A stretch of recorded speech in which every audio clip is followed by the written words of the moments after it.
Well, I've spent a lot of time, I know, talking about Sunday because we do have the chance for severe storms, and I will get to that. I do want to make sure I break that down for you. Don't want to leave out Saturday, though. We will start out around 30 for tomorrow morning. Probably a good chance that we'll see cloud cover for much of the day and temperatures getting up close to 50, maybe mid-50s a little farther to the south. Overall, Saturday's not a bad day, and the winds will certainly be calming down from what they were earlier in the day today.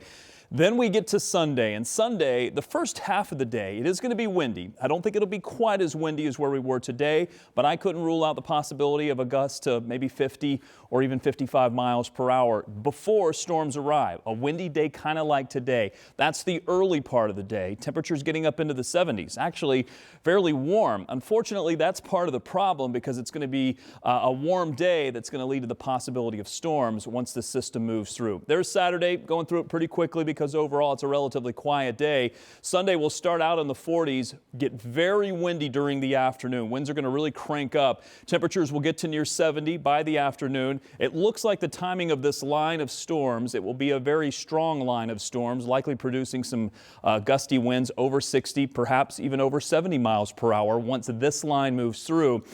Timing is about 8 o'clock to maybe midnight to traverse the state. We will adjust that timing as more and more data comes in. It may change as much as 6 hours prior or 6 hours later. But of course, as we get closer, we'll kind of fine tune that part of the forecast. Unfortunately, here's also part of the problem. We go from those 70-degree temperatures down into the 20s by early Monday morning with the possibility of some snow showers. So it's a huge drop in the temperatures, and that's where we're going to see that possibility of the chance for some severe storms.